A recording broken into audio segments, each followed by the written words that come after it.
Boa tarde, pessoal. Ricardo, tudo bem? Manuel está aí também. Boa tarde. Beleza? Legal que você pôde vir hoje, Leonardo. Boa tarde, presidente. Valeu. O Laércio aí também? Tô aqui, tô sim, Lucas. Legal. Minha Então, internet pessoal, tá meio ruim hoje, mas acho que eu vou conseguir. Legal. A gente grava caso tenha algum problema, possa ver depois. Agradecer a presença de todo mundo aí. Hoje eu vou me apresentar porque o Mauro está com problemas de internet. Começou a ter problema ontem. Ele falou que não ia poder vir. Então eu vou... Esse aqui é o Lucas. Oi, tudo bem? Eu vou falar para vocês... A palestra de hoje é a continuação da palestra anterior, do Giovanni, que entrou aí. É uma espécie de continuação, né? Também, quem não assistiu a anterior, eu também vou fazer uma revisão rápida do que foi importante. E a ideia é a seguinte. Na dissertação de mestrado do Giovanni, a gente estudou a aplicação de Hopf, né? E eu comecei a estudar esse assunto há uns 3 anos atrás, por aí. É um assunto que sempre me interessou, mas as referências que eu achava não me satisfaziam. Assim, o Hatcher, por exemplo, fala, é um exemplo importante em topologia algébrica, só que ele fala só da topologia da geometria, da fibração de Hopf. E depois eu achei uns outros artigos que falam mais de um jeito mais algébrico. E aí, no meio do caminho, eu descobri que a fibração de Hopf tem uma geometria muito interessante. Na verdade, ela surgiu de uma questão de geometria, de você olhar para o paralelismo na esfera em 3 dimensões. E esse foi o assunto da dissertação do Giovanni. A gente tentou escrever e abrir esse assunto do jeito mais acessível possível. E ficou bacana. Um dos capítulos da dissertação do Giovanni era invariante de Hopf.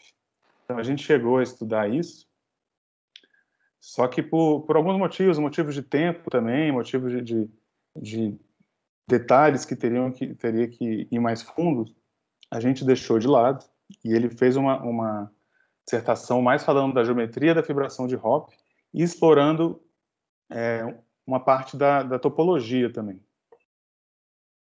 E hoje eu vou falar sobre mais um pouco da topologia de fibração de Hopf e no espírito original do Hopf mesmo. E tentar falar desses invariantes que vocês devem conhecer, né? O número de rotação, que é o winding number, o número de enlace, que é o linking number, e a relação deles com esse invariante de Hopf, que é o seguinte. A questão do Hopf, que como o Giovanni falou, era aquela história de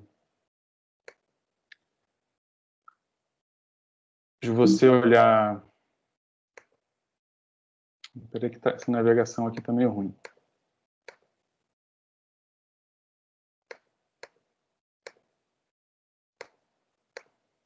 De você olhar aplicações entre esferas, certo?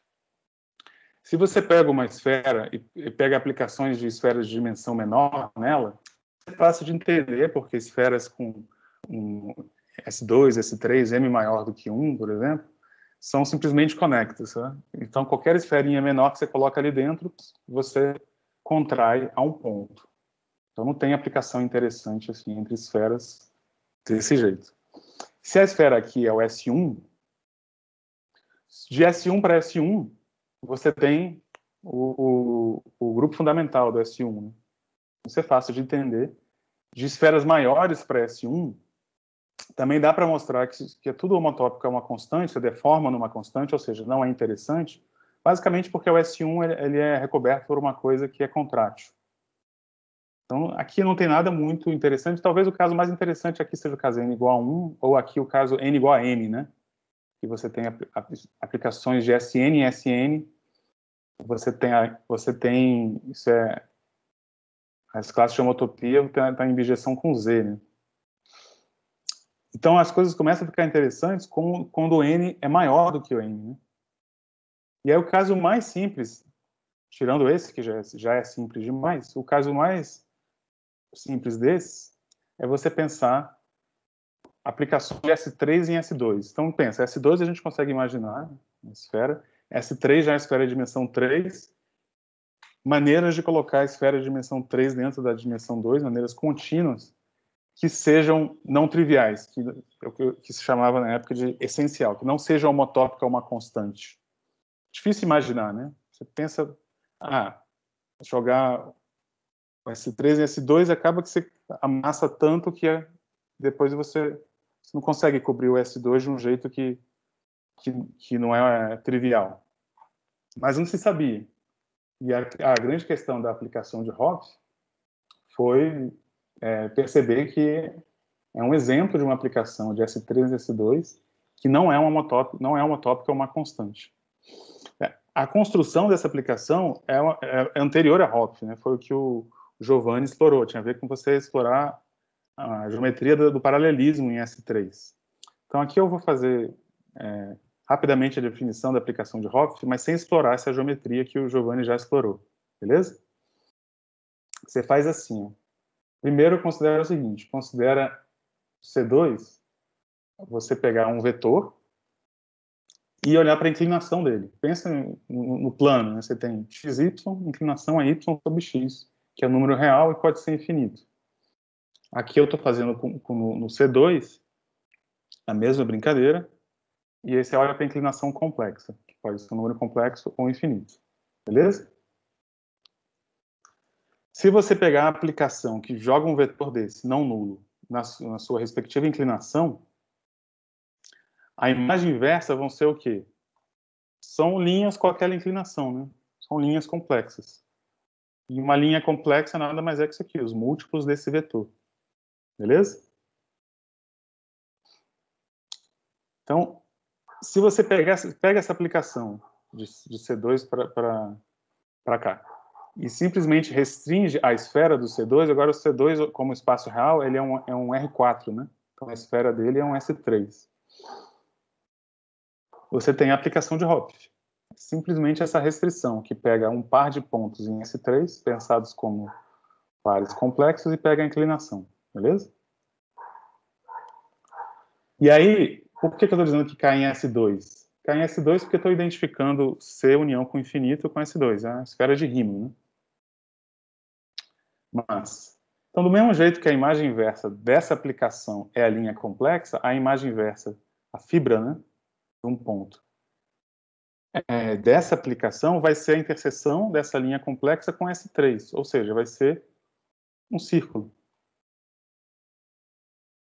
Se eu intercepto C com S3, em vez de você multiplicar por um número complexo, multiplica por um S1, né, porque eu estou tomando Z e W em S3. Esses círculos são chamados círculos de Hopf de S3. Eles vêm de uma ação, a ação do S1 em S3. Beleza?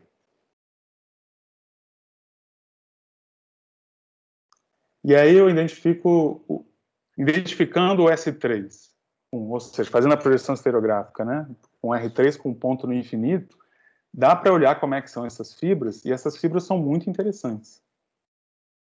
Beleza? Aqui estou ilustrando algumas fibras dessa aplicação. Essa vermelha, essa eu pego a imagem inversa eu sempre esqueço do zero Esse aqui é a imagem inversa do ponto no infinito, se eu não me engano. Esse aqui é a imagem inversa do zero, lá dos complexos. Esse aqui são outras fibras intermediárias. Beleza? Então, é bem bacana essas fibras, e o que você nota é que essas fibras, você tem uma aqui, a azul está aqui, a vermelha está passando dentro, né? Veja que isso aqui é o R3 com união com o infinito, né? Então você tem que pensar que tem um ponto no infinito aqui, um ponto no infinito aqui. Então, na verdade, o que você tem nessa figura assim, na verdade, isso aqui é um círculo, então é uma figura assim. Beleza? Então, a gente está entrelaçada. Não só essa azul e essa vermelha estão entrelaçadas, mas quaisquer par de fibras estão entrelaçadas. Você consegue ver, né? Que todas essas amarelas estão entrelaçadas com a azul, também estão entrelaçadas com a vermelha, que está passando aqui no meio. Então, essa estrutura dessas fibras é bem interessante. Essa foi a sacada do Hopf. Esse exemplo já era conhecido, já era conhecido a aplicação de Hopf, na verdade, que foi uma construção do Clifford, e ele sacou que essa propriedade das fibras serem entrelaçadas poderia ser a solução para esse problema aqui, de procurar aplicações que não são homotópicas. Vou procurar essa aplicação aqui, não homotópica a uma constante. Por quê? Porque esse entrelaçamento das fibras é o tipo de coisa que parece se manter quando você faz homotopia, né? Quando você deforma, o entrelaçamento se mantém. Então, isso seria um indício dessa aplicação de Hopf não ser homotópica a uma constante. Beleza?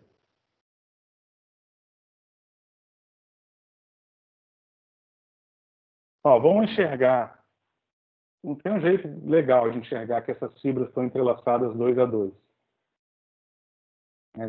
Porque, bom, tem esse desenho, né? Esse desenho não é tão fácil de enxergar. O que a gente pode fazer? Olha, fica de olho nessas fibras vermelha e azul aqui. Ó, a azul é a imagem inversa do zero e a vermelha é a imagem inversa do infinito. Beleza? Estou isolando elas. E aí não é difícil mostrar, a gente vai mostrar agora, que qualquer par de fibras, você consegue uma isotopia. O que é uma isotopia? É um difeomorfismo do S3 nele mesmo, que vai pegar qualquer par de fibras distintas e levar nesse par de fibras aqui. Beleza? Esse par de fibras, esse tipo de configuração de círculos, né, pensa assim, é chamado de círculo o link de Hopf. Beleza? Link é um par de curvas. E esse aí é o link de Hopf. Qualquer par de fibras é isotópico ao link de Hopf. Como é que mostra isso? É bem simples. Ó, a gente viu isso, né? Que as imagens inversas são dadas por esses círculos de Hopf. Em particular, se eu fizer isso com zero, o zero é o W igual a zero, né? Então, o W é essa segunda coordenada aqui. Então, é esse círculo aqui. Beleza? Se eu fizer o infinito, a imagem inversa do infinito, o infinito é quando z é igual a zero, né? Então, quando z é igual a zero, sobra esse cara aqui. Beleza? Então, esse é o outro, é o vermelho. Agora, pega quaisquer outras fibras. Então, as fibras a gente viu que são esses círculos de Hopf, né? Tem fibra e tem essa fibra. Beleza? O fato de elas serem distintas quer dizer o quê? Quer dizer que se eu olhar como vetores, são vetores de C2 que são LI, CLI. Por quê? Porque se não fossem CLI, se você tivesse um lambda complexo que você multiplicasse esse e desse esse cai nesses círculos de Hopf. Então, esses círculos de Hopf iam ser os mesmos. Beleza? Então, são duas fibras distintas vêm de círculos de Hopf de vetores CLI. Então, aí você faz o seguinte. Ó, desculpa esse loading toda hora, é porque eu estou usando esse programa aqui. A vantagem desse programa é que, eventualmente, quando eu precisar, eu vou poder fazer anotações aqui. Beleza? Então, o que você faz? Pega esses caras e põe numa coluna de uma matriz. Como eles são CLI, essa matriz tem inverso, beleza? E o que essa matriz faz? Ela leva um 1, 0 nesse vetor e o 0, 1 nesse vetor. Só que não é uma matriz unitária, né? Ela não leva, o jeito que está aqui, ele não leva esfera na esfera. Eu vou precisar de deformar essa matriz, então eu vou considerar a seguinte aplicação, que pega o vetor aqui, aplica essa matriz e divide pela norma. Então, essa aplicação vai de S3 em S3.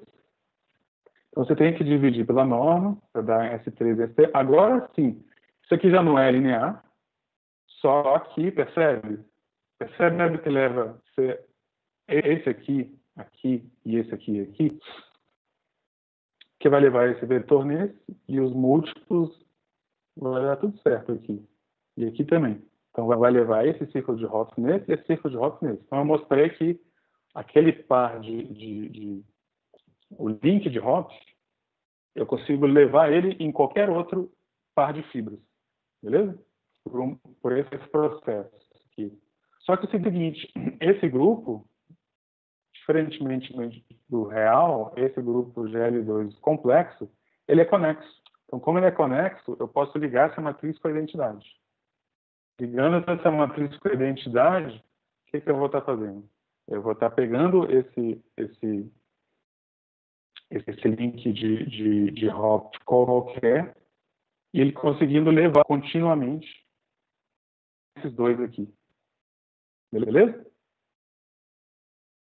Então, a gente mostra que quaisquer fibras são isotópicas ao link de hop.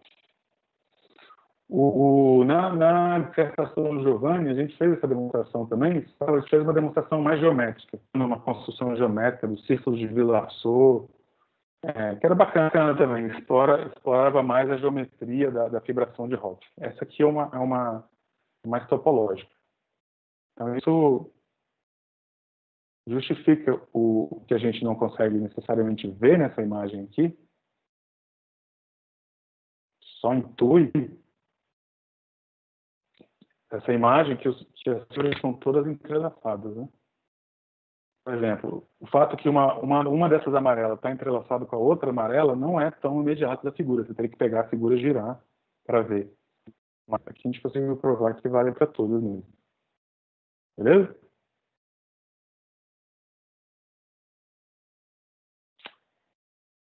Então, aí vem a ideia do Hopf, né? Como esse tipo de entrelaçamento não parece ser uma coisa que é desfeita por deformações contínuas, isso levou o Hopf a pensar que essa talvez deve ser uma aplicação de S3 em S2, que não é uma tópica a uma constante. Mas é o seguinte, teve uma coisa que a gente não definiu aqui rigorosamente, né? O que é esse negócio de estarem entrelaçados? Como é que a gente mede isso? Bom, uma maneira de fazer isso é a seguinte estratégia, que foi a estratégia do Hopf, de pensar assim, agora esquece a fibração. A ideia é que a gente vai ter que comparar a fibração de Hopf, é uma aplicação de S3 em S2, com outras aplicações de S3 em S2. Por exemplo, a constante. Então, vamos pensar em algo que a gente faz com a aplicação de S3 em S2. E a ideia é a seguinte, pega uma aplicação de S3 em S2, a ideia é, olha para duas fibras, tá? E olha para esse número de enlace, que é um número inteiro que a gente vai deixar mais claro o que ele é. Mas a ideia é que você tem uma fibra, tem outra, esse número de enlace diz quantas vezes uma dá volta ao redor da outra. Então, a ideia é isso, pegar o número de ligação das fibras, beleza? Esse é o invariante de Hopf. Só que você tem que mostrar que está bem definido. Primeiro, que faz sentido você pegar esse número de enlace das fibras. Segundo, que não depende dos pontos que você pega, né? Fibras distintas que você pega. Se você mostrar isso, que está bem definido, e que é invariante por homotopia, ou seja, assim, se você deforma o seu F, esse número de ligação das fibras permanece o mesmo, isso vai resolver o problema de mostrar que aqui a aplicação de Hopf não é homotópica, é uma constante. Por quê? Porque o número de enlace do ring de Hopf, a gente vai definir, né, mais adiante, mas é natural você ver você pensar que esse número de enlace é 1, né? Porque você tem um cara atravessando o outro. O número de enlace do vazio também é natural, você pensar que é 0. Certo? Logo, o invariante de Hopf da aplicação de Hopf é 1, e o invariante de Hopf da aplicação constante é 0, porque as fibras da aplicação constante, exceto as fibras aqui que caem num ponto, as outras fibras é vazio. Né? Então, se esse cara foi bem definido em invariante por homotopia, esse cara não vai poder ser homotópico a esse, porque eles têm invariante diferente. Beleza? Então, a estratégia é bem natural, né? Então, para ela dar certo, a gente tem que ver que esse cara está bem definido e é invariante por homotopia. Isso que dá trabalho. Beleza? Vamos fazer isso. Primeira coisa é você perceber que quando você vai calcular a invariante de Hopf, você pode supor que a sua F é suave. A gente vai aqui usar alguns resultados de topologia diferencial. Aliás, essa palestra toda é como se fosse um crash course de topologia diferencial. Então, um dos resultados é esse. Toda função contínua entre variedades, você pode aproximar por uma suave. E se aproxima e se fica próximo o suficiente, elas são homotópicas. Então, elas estão na mesma classe de homotopia. Então, já que eu estou falando de funções suaves, na hora de pegar a fibra, eu vou pegar, não é qualquer fibra, eu vou pegar imagem inversa de valor, beleza? O que vai dar a imagem inversa de valor regular? De uma aplicação de S3 em S2. Vai dar subvariedades, né, compactas, de dimensão 3, menos a dimensão da base. Né? Subvariedades compactas e orientadas de dimensão 1. O que são isso? União de círculos. Beleza? Então, a fibração de Hopf e as fibras são círculos, mas o que eu estou dizendo aqui é que, em geral, qualquer aplicação entre S3 e S2, você pega a imagem inversa de um valor regular, vai ser união de círculos, disjuntos e orientados.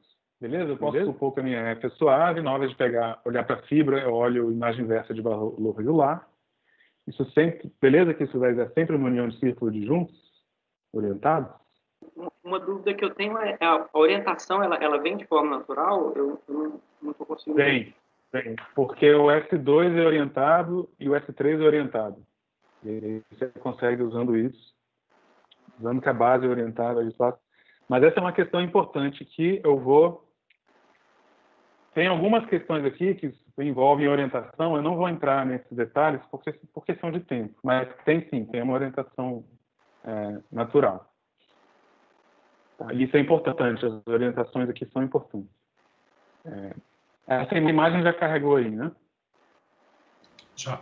Aí é o seguinte, como a gente vai olhar para diferentes fibras, então, antes da gente começar, a gente vai olhar para o número de enlaces das diferentes fibras, né? É importante a gente entender um pouco essas fibras. E aí, de novo, outra coisa de topologia diferencial, que é um negócio bem bacana, que é o seguinte, pensa assim, fixa um P, e eu vou desenhar a imagem inversa do P, para mim vai ser esse cara aqui, tá? Deixa eu fazer um pouquinho mais grosso. Imagem inversa do P. Nem sei se vai adiantar eu desenhar, porque eu não sei se vai rápido aí.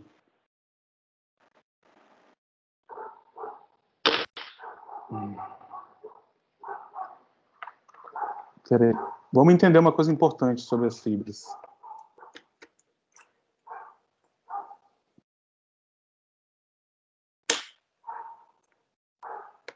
Tá vendo? Essa aqui é a imagem inversa do P. Eu estou desenhando assim, tá? Tá chegando aí o desenho? Tá demorando um pouquinho, mas chega. Tá. A ideia é que ela é um círculo também, né? Então, essa fibra não está desenhando o círculo inteiro, beleza? Ele se conecta em algum canto. Dá a volta, assim, tá?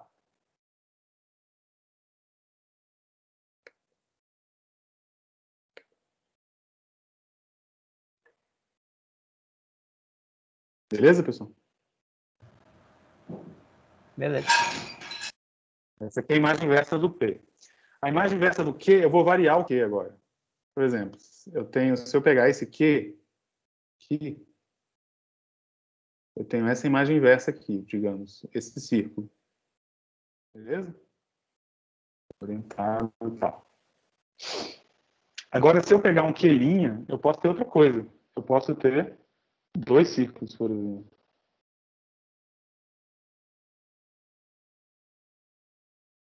Beleza? Qual a relação desse cara? Eu estou querendo pegar o link number desses, né? Desse com esse, ou desse com esse. Se eu pegar um outro ponto em vez de Q, pegar um Q'. Então é importante que a gente já pense um pouco nisso, como é que vai ser essa relação. Porque a gente quer que independa do ponto da imagem inversa que eu pego, né? O que acontece? O que acontece é que, pensa que eu estou caminhando do Q para o Q'. Beleza? Se nesse caminho só tiver valores regulares, aí não tem problema. Com caminho de valores regulares, aí é um resultado, você pode pensar que é parecido com teoria de Morse, né? As fibras vão ser sempre círculos, certo?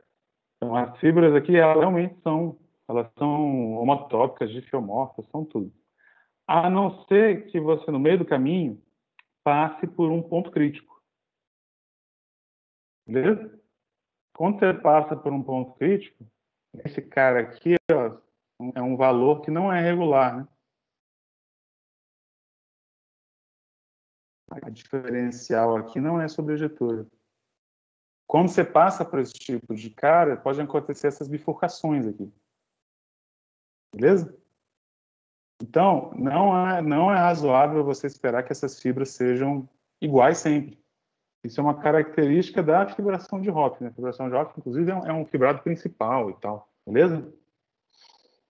Mas o que você consegue mostrar é um resultado, de novo, de topologia diferencial, que essas fibras são o que a gente chama de cobordantes. Imagem inversa de valor regular de uma função, nem sempre é difiomorfa, mas sempre tem uma superfície que liga uma outra. Tem uma superfície que o bordo dela é de um lado essa imagem inversa, do outro lado a outra imagem inversa. Beleza? E essa superfície, como se trata de imagem inversa, essa superfície nunca toca essa linha vermelha aqui. Beleza? Então, imagens inversas são cobordantes. Isso é importante. A prova desse fato é pegando um caminho que liga os dois na imagem por pontos não singulares, né? Isso. Isso vai dar o cobordismo, né? Exatamente. Tem mais detalhes na prova, porque... Enfim, mas a ideia é essa. Localmente, a ideia é essa, e você tem que colar. Mas você precisa de uma curva que liga os dois pontos regulares, né? Os dois valores regulares, né? Não sei, Hugo, porque eu nem sei, inclusive eu não sei se você garante que você tem essa curva. Você poderia estar Você tem razão. um ponto para o outro e eles separados. É uma construção, você tem que usar um pouco... Mas, assim, a ideia é ligar por caminhos, mas você tem que fazer isso com cuidado. Certo. Beleza? Fica comentado aqui.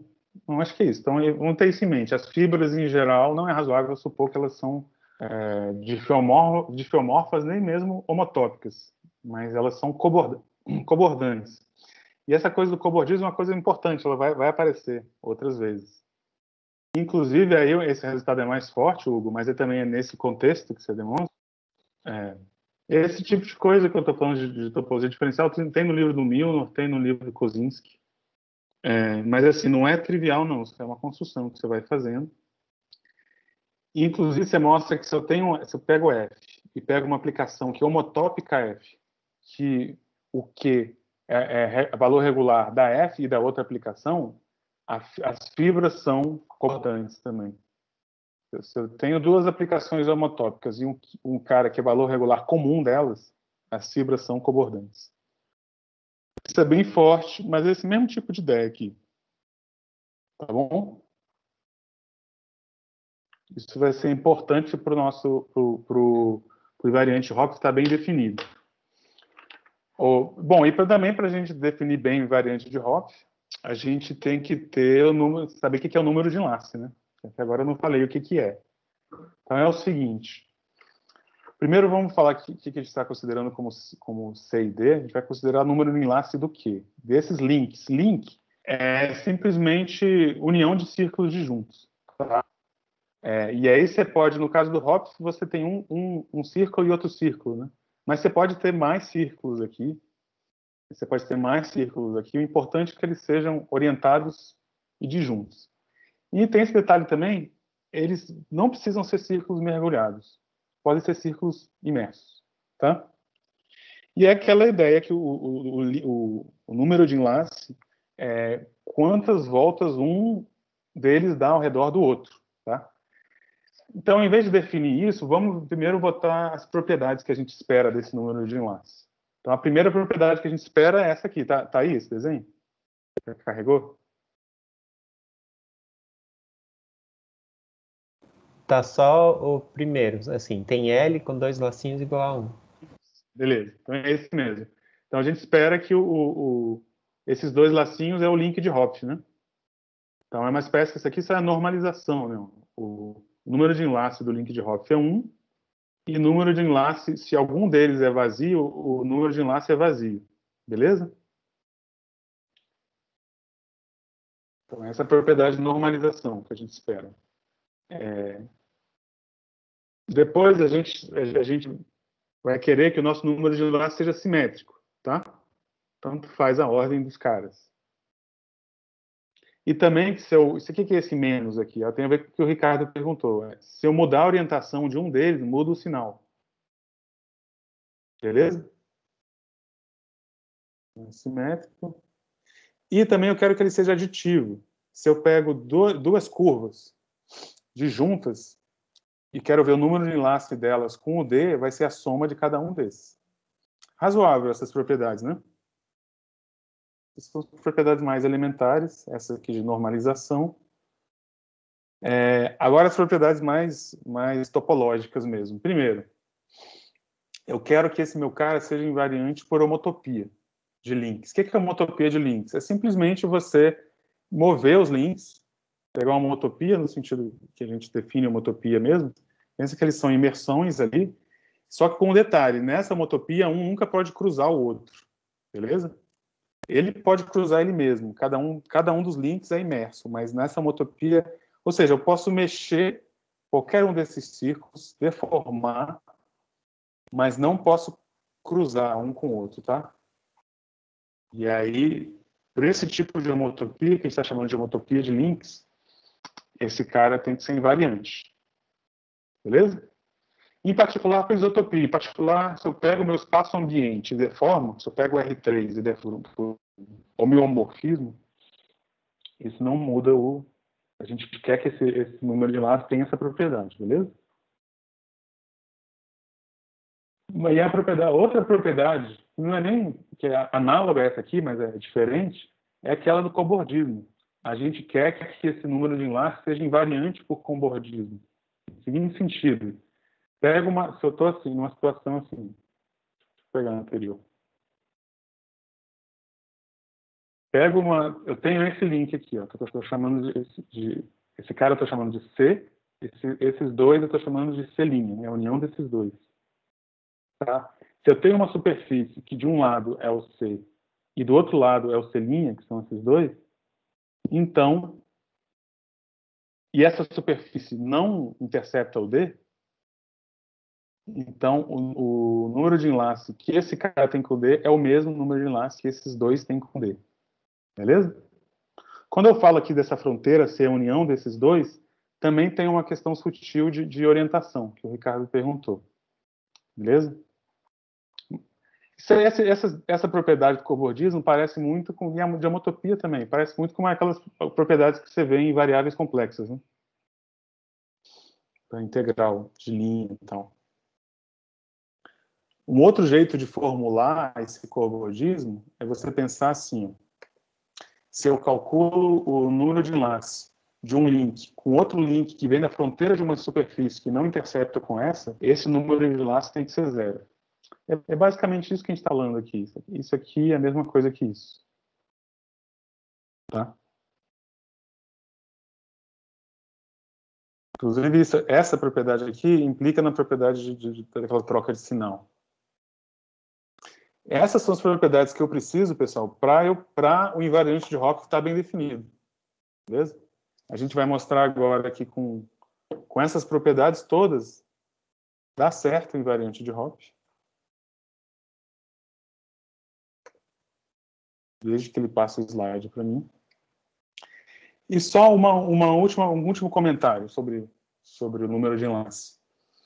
Um jeito bacana de você pensar no número de enlace, que é até uma definição alternativa, que é o seguinte: dado um link C e D, considera uma superfície que o bordo é o C e que a interseção com o D acontece, mas acontece de modo transversal, tá? Não acontece de modo tangencial. Nesse caso, usando as propriedades que a gente acabou de ver, você faz o quê? Você vem nesses pontos de interseção. Quando a interseção é transversal, não é difícil ver que, na verdade, já vai acontecer num número finito de pontos. Aí pega esses pontos, abre um buraquinho aqui e eu uso o cobordismo. Então, se você tiver uma superfície de Seifert dessas, é fácil você calcular o número de enlace. Por exemplo, se eu aplicar isso para o próprio link de Hopf, você tem lá o link de Hopf, certo? Pega um disco, que o bordo é esse. A interseção com esse é num ponto só, né? Então, o número de enlace é 1. Mas aí, com esse tipo de abordagem, você consegue calcular... Se você tem a superfície de Seifert, você consegue calcular o número de enlace reduzindo as somas de link de Hopf. Percebe que isso aqui é um link de Hopf? E esse aqui também é um link de Hopf, esse com esse outro. O único problema dessa abordagem, inclusive isso aqui é um jeito, você pode definir o número de enlace assim. O problema é que você construir essa superfície de Seifert, nem sempre ela é fácil, como nesses exemplos que eu desenhei. Você pode ter que sua curva seja um nó, enfim, não existe. Você sempre tem um teorema que garante que sempre existe essa superfície de Seifert, só que ela não é única e não é trivial. Mas é legal ter ela em mente, porque ela ajuda em algumas situações. Se você tem uma situação... Isso sai do lema de Den, né? Em essência, né? Que é, tipo, todo nó contrátil, existe um disco que é o bordo dele, né? Não sei, eu já ouvi falar muito do Den, mas não conheço o lema de Den. Mas tem... Normalmente, quando você tem um laço que ele é homotópico a um ponto, existe sempre um disco suave que é o bordo dele, assim. Se o laço for suave, né? Então, exatamente. Você teria que definir essas coisas, mas mesmo assim não é tão imediato, porque... Não, com certeza não é, além de não ser imediato, não é uma definição imediata, porque você teria que mostrar que não é único, né, essa superfície. Então, se eu uso outra superfície, é igual o número de enlace. Mas é legal ter isso em mente, porque em algumas situações que você consegue ver a superfície, né, se você construir a superfície, aí você tem um jeito bom de calcular esse número. Outro exemplo legal das propriedades. Então, esse aqui eu estou ilustrando aquelas propriedades, tá? Usei aqui propriedade de cobordismo para mostrar que quando você tem a superfície Seifert, você reduz o cálculo do número de enlace a link de Hopf. Outro é você... Esse exemplo é meio bobo, mas ele é tão bobo que ele é legal, que é qual o número de enlace de dois círculos que não se entrelaçam. A gente chama de unlink. É razoável que esse número seja 0, né? É um jeito fácil de mostrar, é com essa história do cobordismo. Pega um disco que tem um deles, então esse disco é a união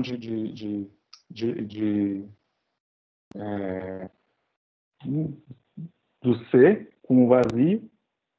Então, esse número de enlace, pela propriedade do cobordismo, é o mesmo desse, e esse é 0. Beleza? Deixa eu ver se eu entendi bem o cálculo do número assim. Eu posso pegar qualquer um dos dois discos, aí eu preencho ele, e aí eu pego a interseção do outro círculo transversal. Isso. E, em essência, você tem que pegar, tipo, a orientação do plano, juntamente com a orientação do vetor transversal vindo do círculo, e se der a orientação do espaço é 1. Se der inverso, seria 1. Isso independe da escolha de qual círculo eu pego o disco, né? Essa aqui é a parte difícil de mostrar. Imagino. Ok. Pegando a intuição. Não, mas isso é um jeito bem razoável de definir. E calcular em diversas situações. E aí, como a gente não definiu ainda, a gente está fazendo aquele esquema de, as propriedades são essas, a partir dessas propriedades você consegue calcular.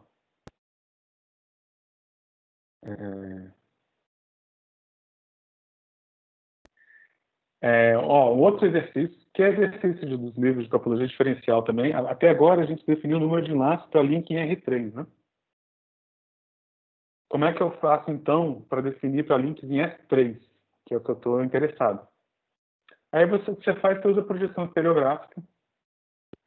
E aí é o seguinte, basicamente, você vai, para usar essa projeção estereográfica para jogar para o R3, você vai ter que tirar um ponto. Então, você vai ter que mostrar que independe de onde você tira esse ponto. E aí, o exercício é você perceber, assim, que você faz uma projeção estereográfica tirando um ponto. Você tem que tirar um ponto que não está em nenhum dos dois links. Agora, se você tira outro ponto, como é que muda as coisas? É mostrar que muda para uma isotopia do R3. E aí, como o seu número de enlace no R3 é invariante por isotopia, você consegue definir no S3 também. Beleza? Tem esses detalhezinhos, é um exercício bacana. Então, por exemplo, esse cara é um link de hop em S3, né? Tem pontos no infinito. O que você faz? Você pensa assim, não, eu tiro outro ponto e olho para a projeção estereográfica, vai dar isso aqui, e esse a gente sabe que é 1. Então, usando aquelas propriedades, você consegue pegar o número de enlace em R3 e definir ele para links em S3, tá? É importante usar aquelas propriedades para isso. Só falta definir alguém que tem aquelas propriedades. Como eu comentei, definir que superfície de Seifert é bacana, mas também não é uma definição que as propriedades são imediatas. E aí o que a gente vai fazer é o seguinte: como é que a gente vai definir esse número de enlace? Pegar essa intuição da superfície de Seifert, que é essa história, pega um disco, quando entra, quando vai, quando volta, pega o sinal. Então tem uma situação mais simples que a gente já tem essa intuição, que todo mundo aqui conhece, se não conhece, deveria conhecer, número de rotação, de uma versão bem simplificada daquilo que a gente estava falando, de pegar um dia e ver as interseções, né? O número de rotação, você pega o quê? Um círculo imerso, outro nome mais, né? Um nome mais pomposo para uma curva fechada. E você vê quantas voltas dá ao redor da origem. Então, esse círculo não passa pela origem. Você conta, como é que você conta esse número de voltas? Um jeito é você pegar um eixo, escolhe um eixo, e conta as interseções. De novo, mesma coisa. Aqui você vai contar como positivo se esse eixo com esse der orientação positiva. Esse aqui é o x, esse aqui você pega o vetor tangente. Aqui. Você vai... Aqui, ó, já é negativo, porque o vetor tangente está aqui. E aqui é positivo de novo. Então, você vai e soma tudo isso. Eu estou chamando de winding number. Né? É você pegar o sinal dessa base V e C' nos pontos onde C' intercepta o eixo. Beleza?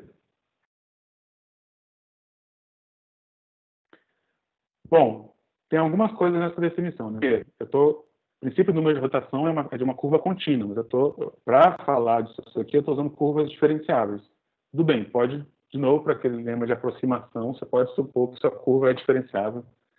A mesma classe chama utopia. Uma coisa mais avançada, sutil, que você também precisa, você está usando que essas interseções são transversais, né? Que realmente você tem uma base aqui, C' e V realmente formam uma base. Então você consegue isso quando essas interseções são transversais. De novo, você tem resultados de topologia diferencial que, mesmo que sua curva, por exemplo, a curva azul, ela podia vir aqui e dar uma de sacana e entrar e acompanhar, e não ser tangente ao eixo V. Né? O que você consegue mostrar é que, de novo, usando topologia diferencial, você consegue mexer um pouquinho o eixo e desfazer isso. Tá? É o que é meio que o conceito de posição geral que a gente tem em geometria algébrica. Em topologia diferencial, você tem esse conceito de transversalidade. Você perturbando um pouquinho, fica tudo transversal. E dentro da mesma chamotopia. Então, você consegue calcular o número de rotação desse jeito, beleza? E aí, uma coisa importante mostrar é que você teve que escolher esse eixo para fazer essa conta do número de voltas, né? Mas eu poderia ter escolhido outro, né? Poderia ter escolhido, sei lá. Não está muito o eixo. Eu poderia ter muito bem ter escolhido... Ixi, essa caneta às vezes fica doida.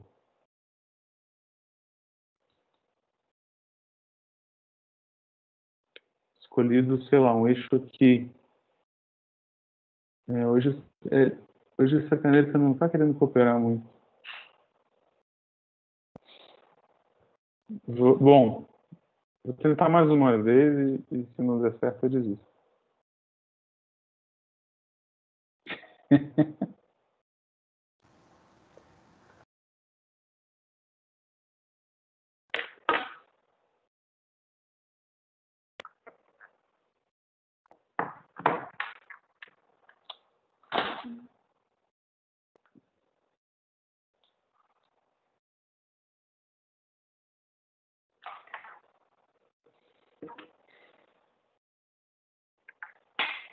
Isso, agora vai. Se eu escolher outro eixo, qual vai ser o número de rotação? Você vê, ó, ele entra aqui uma vez, depois entra duas. Então você vai ver que é 2 também, igual era antes, né? Mais, menos, 2. Então, também você tem que mostrar isso, em geral, não depende do eixo. E aí, o que você consegue? Na verdade, o que eu estou olhando é para a classe de homotopia de curvas no plano sem origem, né? Curvas fechadas. É o π1. É o π1 do S1. E o número de rotação, ele fornece um cara que pega uma curva dessa e dá esse inteiro. Então, mais do que uma função, ele é um isomorfismo de grupos. Você concatena duas curvas, isso soma número de rotação. Beleza? Então, essa intuição do número de rotação que a gente vai usar para definir o que é o número de enlace de um jeito rigoroso. Na verdade, a gente vai usar uma generalização do número de rotação, que é o grau de Brouwer. Tá? O grau de Brouwer é a mesma coisa que o número de rotação, só que em vez de pegar uma curva imersa no plano sem origem, você pega uma variedade de dimensão n imersa no Rn mais 1, sem origem. E o desenho é o mesmo. Olha que maravilha. Isso aqui é uma variedade. Esse aqui. E aí você escolhe um eixo. O importante é que a variedade tenha codimensão 1. E aí como é que é o número de voltas que essa variedade dá ao redor da origem do Rn mais 1? Mesma coisa. Você soma os sinais das interseções transversais. Aqui, esse M' de P é uma base do espaço vetorial. Né? Esse aqui aí você pega uma base orientada, é uma base do espaço tangente, e você põe ela com V. Se isso for uma base positiva ou negativa, você vai estar somando menos ou mais. Então é a mesma definição do número de rotação, só que para variedades agora. Né? Esse cara é conhecido, você pode supor que o eixo é transversal, aí construções de topologia diferencial, né? No fundo é o teorema de Sard, se usa para mostrar que existe e tal. Não depende do eixo, papapá. E esse cara, se eu pego o caso de SN, vai ser mais do que o grau, mais ainda, vai dar um isomorfismo também. Ele vai pegar, se eu pegar M igual a SN, as classes de homotopia de aplicações de SN e RN mais 1 menos a origem é o PN, né? É o PN do SN, e o grau dá um isomorfismo. Então você vê que é inteiramente análogo a número de rotação. Beleza? Mas tanto o grau quanto o número de rotação tem uma propriedade muito importante que vai acabar correspondendo àquela propriedade do cobordismo que a gente quer do número de enlace. Que é o seguinte: pega uma variedade imersa mais 1 sem a origem. Pensa aqui numa superfície, pega uma superfície imersa no plano que não passa por aqui, esse vermelhinho aqui. Se eu olhar para o bordo dela não vai dar nenhuma volta ao redor da origem. Isso é razoável, né? A superfície não passa pela origem, o bordo não vai dar nenhuma volta ao redor da origem. Então, isso é uma propriedade geral do vale. O grau, o winding number do bordo de uma superfície, pensando de outra maneira, se eu tenho uma curva que eu consigo preencher com uma superfície, então é porque o número de rotação dessa curva é zero. O mesmo vale para a variedade. Você tem uma variedade no Rn menos a origem, que é o bordo de uma variedade que não passa a origem, o grau correspondente à imersão é zero. Beleza, pessoal? Então, tanto o número de rotação quanto o grau, que é a sua generalização, tem essa propriedade, que no fundo vai dar a propriedade de invariância por cobordismo. Então, vamos agora para o número de enlaces. Agora já estamos prontos para definir o número de enlaces. A ideia, para definir o número de enlace, é fazer uma ideia parecida com... Essa definição aqui eu vou dar para vocês, porque quando eu fui estudar isso, eu fiquei muito insatisfeito com as definições que eu vi. Então, eu achei essa daí, eu inventei essa. Que é o seguinte: ficar o mais próximo possível de número de rotação. O que você faz? Você pega duas... vamos pensar primeiro com dois círculos, mas você pode pensar, em geral, com dois links, C e D. Você vai pegar um eixo no verde e vai pegar o número de enlace desse eixo com o vermelho. E você vai pegar esse eixo e vai movendo o eixo no verde e vai pegando o número de enlace desse eixo que você está movendo com o vermelho e vai somando. É só isso. É uma espécie de número de rotação com eixo móvel, onde o eixo se move ao redor da outra curva. Não é muito fácil de desenhar, mas é fácil de você entender na cabeça. Então, seria uma espécie disso aqui.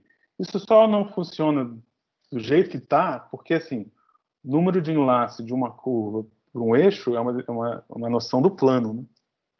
O que você faz? Você faz o que seria o certo fazer é que você faz assim, pega um eixo móvel, vai girando no verde, toda vez que intercepta, conta o sinal da interseção. Como é que é o sinal? Agora a gente está na R3, né? Então você pega o primeiro vetor, essa derivada, o segundo vetor, essa derivada, e o terceiro vetor, o vetor V, que é a direção do eixo. Essa direção do eixo V está sempre a mesma. Beleza? E você pega esse sinal, toda vez que ocorre essa interseção. Beleza? Pronto. Esse é o número de enlace. É um número de rotação para links, né? Para enlaces. Claro, para funcionar, você tem que supor que as interseções são transversais, que as coisas são diferenciáveis, que você escolheu o eixo de uma direção boa, mas isso tudo você consegue fazer com ferramentas de topologia diferencial. Beleza? E, no final das contas, não depende do eixo que você escolhe. Então, essa definição ela é bem intuitiva, ela é bem imediata da geração imediata do número de rotação, só que ela não é muito fácil de calcular, né? Muito menos de mostrar propriedades. Para isso, o jeito melhor mesmo é ligar o número de enlace com um grau, que é a definição que normalmente é dada de número de enlace. Para fazer isso, você observa o seguinte: o que significa esse eixo saindo da curva verde, chegando na curva vermelha, se interceptar primeiro? Interceptar quer dizer que, se se intercepta, essa diferença é um múltiplo de V, né? Múltiplo positivo. Logo, se você pegar e dividir um pelo outro, dá V. Beleza? Então, acontecer uma interseção é isso aqui ser igual a V. E também não é difícil mostrar que essa interseção é transversal quando esse V é um valor regular dessa aplicação. Beleza? Essa aplicação aqui é a aplicação chord map, que o pessoal chama. E a última coisa bacana de mostrar é que aquele sinal que a gente está considerando, na verdade, é o sinal do determinante dessa aplicação. Então, isso aqui é um exercício bacana de topologia diferencial, que a conclusão que você tira é que esse número de enlaces que a gente definiu antes, como um eixo girando em torno somando o quanto ele pega a outra, na verdade é o grau dessa aplicação. É uma aplicação que sai do produto cartesiano desses links e cai no S2, né? Cai no norma 1. Essa é a definição de Gauss. O Gauss conhecia isso, em termos de integral. E tanto Gauss quanto Maxwell chegaram nessa definição usando desde eletromagnetismo. Mas aqui eu não consigo enxergar eletromagnetismo, então eu tentei enxergar com geometria mesmo. Essa definição, um caminho mais simples para chegar nessa definição. E o maneiro dessa definição, com grau, apesar de ela não ser muito boa para visualizar, as propriedades são muito imediatas, né? Ó, o número de enlace é o grau disso aqui. Se eu pego dois links juntos, o grau tem essa propriedade de aditividade, onde a aditividade sai. Invariante por homotopia. Links homotópicos dão aplicações cordas homotópicas, né? Porque a aplicação corda é isso aqui, né? Se eu pego, o que são links homotópicos? É você mover eles sem um nunca tocar o outro. Então essa aplicação está bem definida o tempo todo se você tem uma homotopia entre links. E aí você vai ter uma homotopia entre os lambdas, portanto o grau vai ser o mesmo. Beleza? A propriedade mais legal é essa invariância por cobordismo. Pensa assim, o que vai ser o link de um bordo com um outro cara? Vai ser o grau dessa aplicação. Esse grau vai ser 0. Por quê? Porque esse cara, como essa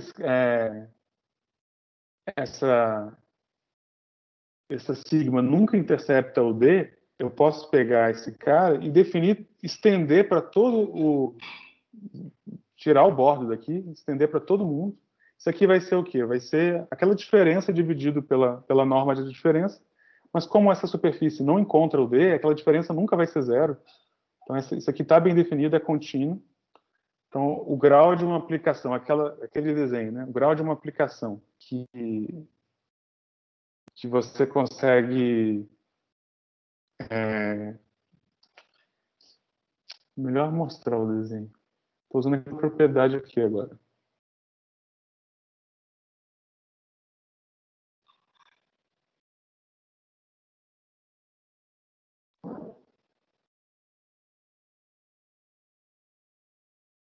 Ixi, agora ficou lento.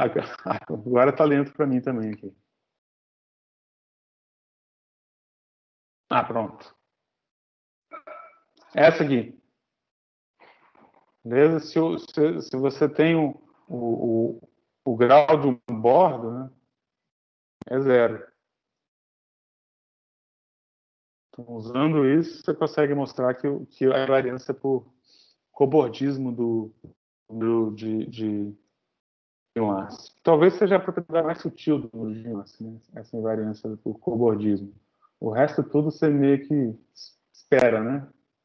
Seja verdade. Beleza? Tem uma outra definição, talvez vocês já tenham visto, de número de enlace, que é a mais clássica, que é você simplesmente pega esses enlaces, é muito usado em teoria de nós, projeta num plano e conta interseções aqui. Beleza? Conta com as interseções com sinal, soma, você tem o número de enlaces. É bem intuitivo de calcular, só que, de novo, é muito difícil você partir dessa definição e mostrar aquelas propriedades todas. Invariância por homotopia, invariância por cobordismo, etc.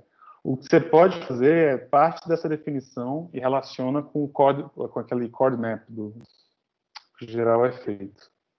Mas provar que existe uma boa projeção, né, que você pode projetar de modo que essas interseções sejam transversais, não fica uma curva em cima da outra, de novo, é a topologia diferencial.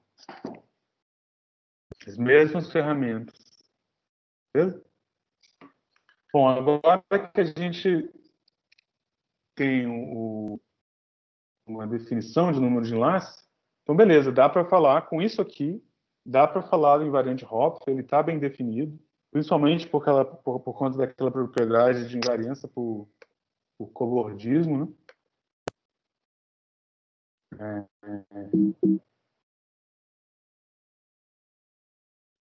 O que eu quero mostrar? Ou seja, essa estratégia funciona.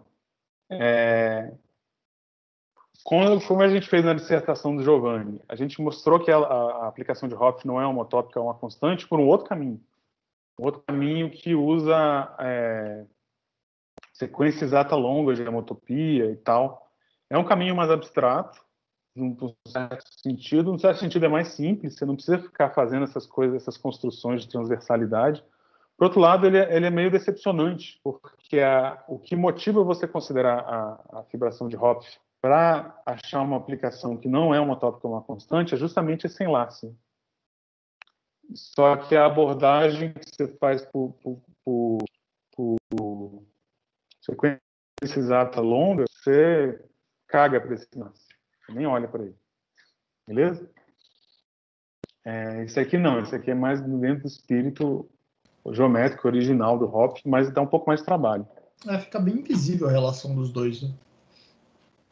Tipo, eu não consigo ver a sequência exata olhando pro Linkin Numbers, uma coisa.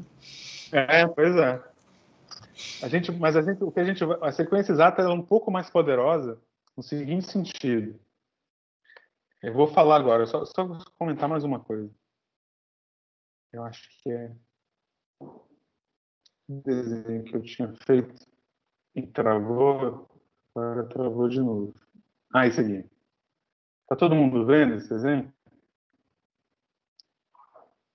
Então, acho que agora talvez no começo tenha dado um estranhamento.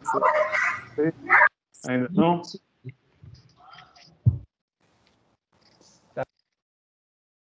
E agora tá? Agora tem um desenho que é o slide 9. Do cobordismo. Tá o desenho do cobordismo. Tá pescando a calça que caiu na lagoa. É esse mesmo. Talvez tenha causado estranhamento no começo, quando eu fiz esse desenho. O número de enlace desse vermelho com esse azul é o mesmo desse vermelho com esses dois azuis. Mas agora você vê que né? Porque simplesmente o que esse outro azul coloca a mais é nada, né? Beleza? Com cobordismo, você permite você dar essas bifurcações aí, mas sem contribuir para o número de enlaces, porque para contribuir, essa varetinha vermelha teria que furar a calça, né? Teria que vir, passar por aqui. Como eu estou pegando valores regulares distintos, isso nunca vai acontecer. Eles são disjuntos. Beleza? Então, essa é a coisa, na verdade, no meio do caminho, estava escrevendo a dissertação com o Giovanni, provando as outras propriedades, aí viu que eu precisava dessa, e aí para essa ia precisar fazer todas essas construções de cobordismo, que valores regulares. Eu falei, deixa para um próximo estudante que fizer um curso de topologia diferencial antes de fazer o mestrado, e aí ele faz isso. Então essa é a primeira parte, tá? Falar do invariante de Hopf e deixar bem claro que, apesar de ser geométrico, ele é mais geométrico, só que justificar ele dá um trabalho grande.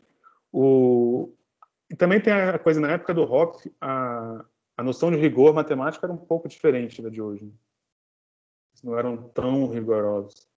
Inclusive, ele não tinha essa topologia diferencial, né? Muitas dessas ferramentas de transversalidade, por exemplo, não tinham sido inventadas ainda. Eles faziam, e o Hopf fez também, muita coisa na categoria PL, né? Assim, Piecewise Linear.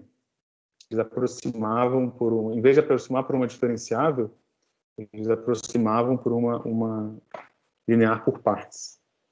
Mas aí, bom, o que você tem de legal depois da invariante de Hopf? Vamos fazer o seguinte, vamos considerar agora todas as classes de homotopia. Estou ligado no tempo, com as interrupções e tal, já deu 1 hora e pouquinho. Eu acho que esse final aqui é mais uns 15 minutos. Beleza? Pega todas as classes de homotopia. Hopf está aqui dentro, mas aí você pega as outras. A constante está aqui dentro, está todo mundo aqui. Beleza? Vamos denotar isso de π3 de S2. Os grupos de homotopia. E aí, a gente fala isso, o Giovanni falou isso bastante na palestra dele, né, que não é uma generalização do π1 e continua sendo grupo. Você tem uma operação de concatenação. Se fosse π1, você faz o quê? Você concatenar dois caminhos, você pegar um caminho que na parte de cima você anda no primeiro e na parte de baixo você anda no segundo com as orientações adequadas. Viu, Ricardo? Então, aqui você tem que andar no hemisfério superior primeiro, e aqui você tem que andar no hemisfério superior de novo. E aí você pode fazer o mesmo com esfera. Você pega uma esfera, você tem duas aplicações de S3 que caem em coisas de S2. Para concatenar essas duas e obter uma nova aplicação que sai de um novo S3, você pega essa S3, no hemisfério de cima você funciona como se fosse a F, e no hemisfério de baixo, girado adequadamente, você funciona como se fosse a G. É uma concatenação de esferas. Beleza? Aí dá para mostrar que essa operação, que estou chamando de asterisco aqui, né? Está bem definido, não depende do representante da classe de homotopia, etc. É abeliano, diferentemente do π1, os superiores são os grupos de homotopia π2, π3 em diante são abelianos. Também é fácil de ver, simplesmente gira essa esfera aqui, você consegue trocar esses hemisférios. A inversa é um pouco mais sutil, mas é você pensar o seguinte, tem algumas maneiras de definir a inversa nesse grupo, é você compor a sua função, pensa que aqui tem o eixo da última coordenada, no R3 seria o eixo Z, aqui seria o eixo W. Então pensa na reflexão que pega o eixo W e joga para baixo. A inversa é simplesmente isso. Se você compor sua F com essa reflexão, se você pensar em o caso π1, é isso que você faz, né? Você tem um caminho, o caminho no sentido inverso é você percorrer assim, né? Isso é justamente você compor a sua... Antes de você pega e compõe com a reflexão que joga aqui para baixo. Você começa daqui para cá. E compor com essa reflexão. Beleza? Agora eu quero enxergar isso no P3 do S2. Já tem o Hopf aqui dentro, né? O que mais a gente consegue enxergar aqui dentro? Ó, uma coisa bacana é o seguinte. Hopf, ele é invariante, o invariante de Hopf é invariante por homotopia, né? Além de cobordismo. Então, não só ele está definido por uma aplicação, mas ele está definido por uma classe de aplicações, certo? Ou seja, eu posso definir o invariante de Hopf aqui. Ó. Concorda? Simplesmente, o que é? O invariante, eu vou usar a mesma letra. Calcular o invariante de Hopf numa classe é calcular o invariante de Hopf que a gente definiu. Está bem definido, porque ele é invariante por homotopia. E a gente viu também que o invariante de Hopf da aplicação de Hopf é 1. Certo? Aí é um negócio legal. Essas coisas... mais do que ser uma aplicação, ele é um homomorfismo de grupos. Primeiro, se eu pego o invariante Hopf de uma F composta com a reflexão, esse aqui eu não vou fazer os detalhes, mas pensa que com pouca reflexão vai inverter a orientação das fibras. Então isso vai mudar o sinal do invariante de Hopf. Então levo o inverso no menos. Essa aqui é mais legal, essa aqui é mais geométrica. Por que o invariante de Hopf da concatenação, da soma dos invariantes de Hopf? Pensa assim, ó. Sabe aquele desenho que a gente fez? Tem a F, tem a G, tem a F composta com G. O que seria a imagem inversa de um valor? Pega um valor regular aqui, que é tanto que ao mesmo tempo o valor regular da F e da G, e pega a imagem inversa pela concatenação. O que seria esse cara? Só você ver que vai ser a imagem inversa da P no hemisfério norte, pela F, e a imagem inversa do P no hemisfério sul pela G. Tem as questões de orientação aqui também, mas é basicamente isso. Beleza? Então vai dar uma união de junto aqui. Pronto. Isso já mostra que isso aqui é satisfeito. Pela propriedade de aditividade do número de enlace, segue a propriedade da imagem inversa aqui, da união de juntas, segue a aditividade do invariante Hopf. Então ele é um homomorfismo de grupos. Parecido com o número de rotação. Lembra o número de rotação, que era também um isomorfismo de π1 de S1 em Z? Aqui é parecido, é um homomorfismo. Na verdade, e aí isso aqui já segue um resultado mais interessante, que você tem um homomorfismo de um grupo em Z, se esse elemento vai para 1, então esse cara, não só ele não é homotópico à constante, não tem homotópico à constante, estou falando do grupo abeliano. Mais ainda, isso sim é legal. Esse foi o que a gente demonstrou isso é uma coisa mais... porque o Hopf mostrou que o aplica Hopf não é uma tópica de identidade, ou seja, ele não é um zero aqui dentro. Mas com sequência exata ao longo de homotopia, você consegue mostrar mais que o P3S2 é gerado pela fibração de Hopf. O que é um negócio muito louco, né? Está dizendo aí que toda aplicação de S3 em S2 é homotópica, um múltiplo do Hopf. Segue daí que o invariante de Hopf não só é uma aplicação entre esses caras, é um isomorfismo. Então, ele funciona como se fosse um número de rotação, né? Da mesma maneira que o π1 do S1 conta o número de voltas ao redor da origem, pelo número de rotação, o que o invariante de Hopf conta? O π3 do S2 conta o número de voltas de uma fibra ao redor da outra. Massa, né? Então, quando você vê que o π3, quando alguém disser que π3 de S2 é Z, não, beleza, está contando o número de fibras uma ao redor da outra. Simples. Não é simples, mas é bacana, né? E aí a última pergunta é a seguinte. O π3 do S2, que é um negócio, né, classe de homotopia, então você pode deformar à vontade. Tem um gerador mesmo. Todo mundo é múltiplo dele, que é super geométrico, né? É aquela fibração de Hopf, com a fibra círculo de Hopf, aqueles desenhos bonitos. Então é natural que os múltiplos também tenham, né, representantes geométricos. Essa é uma coisa que eu estava estudando, me perguntei, e aí é legal, você pensa um pouquinho, você descobre. E aparece as fibrações de Seifert, que é o motivo para o Hugo estar aqui, pra perguntar para ele. Mas primeiro vamos olhar, antes de olhar para os múltiplos, vamos olhar para a inversa. Qual um representante bom para a inversa? Claro que eu poderia pegar meu H e compor com a reflexão lá. Isso daria a inversa, mas eu quero um representante geométrico, bonito, assim como o Hopf é. Então, pensa assim, eu defino H barra, que em vez de dividir W por Z, divide Z por W.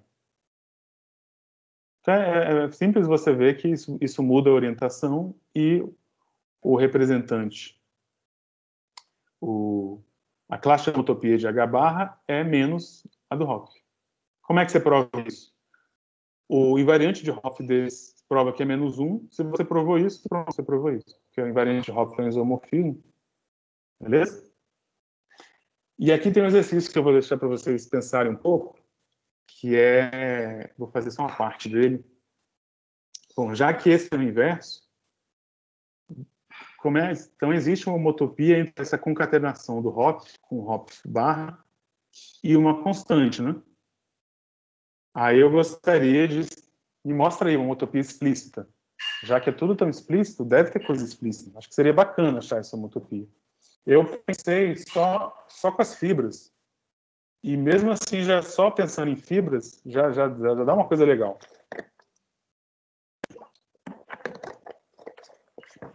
Aqui eu botei um asterisco, esse exercício não está feito, então pode ter alguma coisa aqui que não está exatamente certa, mas acho que o espírito é esse. Então vou mostrar para vocês uma homotopia explícita entre esses caras. Beleza? O desenho chegou aí? Ainda não. Não. Ainda não. Eita. Ainda não, também. Então me avisa quando chegar. Esse desenho é importante todo mundo estar vendo junto. Dá tipo uma mexida no mouse. Apareceu. Apareceu. Mas... Então eu estava falando disso, né? De pensar em representantes geométricos para os usuários do π3 e S2. Então, por exemplo, o inverso, você poderia pegar o Hopf e compor com a reflexão. Né? Só que, assim, deve ter um melhor, né? Compor com a reflexão não tem muito a ver com a estrutura da fibração de Hopf. Então, se você pegar H barra, em vez de dividir W por Z, dividir Z por W, usando o fato que isso aqui dá o inverso da fibração de Hopf, no sentido aqui o inverso dos números complexos, tá? Você consegue mostrar que o invariante de Hopf de H barra é menos 1, ou seja, a classe de homotopia desse H barra é a classe de homotopia do inverso. Você tem um representante bem geométrico, né? Beleza? Então, já que você tem isso, é natural de você pensar, então, vamos tentar conseguir uma homotopia bem geométrica entre essa concatenação, que é esse cara, tem um Hopf e tem o inverso, né? Então, essa concatenação é uma tópica constante, certo? Qual seria uma homotopia explícita? Eu não sei, eu deixo para vocês pensarem. Não sei se tem como usar a geometria do S3, quaternions. Mas quaternions, aliás, é uma coisa que aparece muito em fibração de Hopf, que aqui a primeira vez que eu menciono é agora, mas pode ser uma ferramenta boa para, talvez, achar essa homotopia explícita. Eu consigo pensar nessa homotopia olhando para as fibras. Porque, ó, como é que é a fibra desse cara? Tem uma fibra que vem do H, que é isso aqui. Tem a fibra que vem do H barra, que seria isso aqui com orientação oposta, né? Só que como na hora de concatenar, você pega o H aqui e o H que você pega embaixo, você pega refletido, então acaba que você só reflete aqui, ó. Essa é a minha intuição. Teria que ver se essas coisas realmente funcionam. A ideia é que a fibra disso aqui é isso aqui, beleza? É a união da fibra desse com a fibra desse. E o que muda é que esse aqui está girando para cá e esse aqui está girando para cá. E aí, olha só, vamos tentar fazer uma homotopia desse numa constante, tentando fazer uma homotopia desses links, pensando que o C, por exemplo, seria os links azuis e o D seria o link vermelho. Eu quero fazer a homotopia desses links no unlink, que é não tá ligado, que é o que acontece nas fibras desse cara. Você consegue. Vai aproximando, chega aqui, percebe? Aqui seria um ponto que esse cara não é imagem inversa de valor regular. Tem alta interseção. Mas aí, quando você chega aqui, como esse cara... Olha para as orientações. Vem aqui, então, na verdade, você consegue deformar nesse. Agora começa a deformar esses caras. Eles juntam. Agora, a orientação é diferente antes, né? Esse aqui vem e vem. Então, esse aqui eu posso desgrudar esse ponto e, pum, desfiz o link. Beleza? Eu imagino que a homotopia entre esse cara e esse cara, quando você olha para as fibras, vai dar uma coisa assim. Beleza?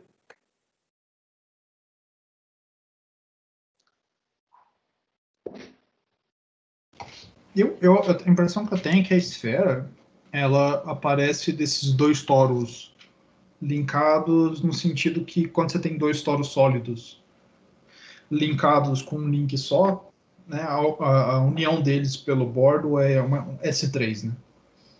Então eu acho que tipo, esses links eles devem ser tipo o gerador do grupo fundamental dos dois toros dentro de S3, assim. E meio que você tá tipo deformando os dois toros e de alguma forma quando você faz o link ele deve fazer uma coisa do tipo. Entendi. Mas eu não consigo enxergar totalmente, assim. Mas eu acho que a ideia é, tipo, pegar esses dois toros complementares em S3, assim. Isso eu acho que é uma ideia boa. Legal.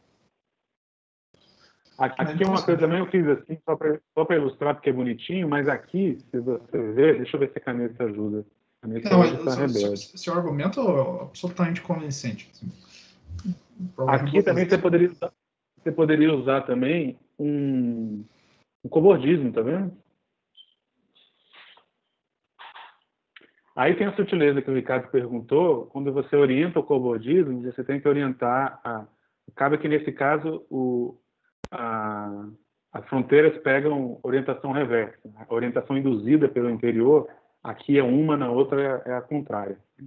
Então, nesse caso, aí você pode usar esse cobordismo para sumir com a azul, que no fundo é o que a gente vai fazer aqui, né? Você fez esse link, aí depois você pode pegar um disco aqui, que não pega o vermelho, e sumir com esse azul. Beleza? Agora vamos pensar, isso é o inverso, né? Vamos pensar nos múltiplos. Os múltiplos são bacanas. Faz assim, R vezes Hopf. R vezes Hopf, você pode pegar a definição da sua operação de concatenação, fazer ela R vezes. Você vai ter um múltiplo. Só que isso não é muito bonito, né? É cheio de coisas meio parecem desnecessárias. Será que não tem um múltiplo mais bonito, mais geométrico, parecido com o Hopf? Tem, esse aqui, ó. Em vez de pegar W sobre Z, eleva o W a um R. Ó, exercício para vocês, mostrar que as fibras disso aqui são círculos.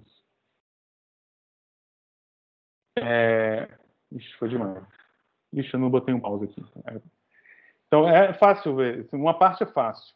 Você pega o S1 agindo no S3, mas em vez de ser daquela ação normal, que é pega lambda W, lambda Z, eleva o primeiro lambda aqui a R.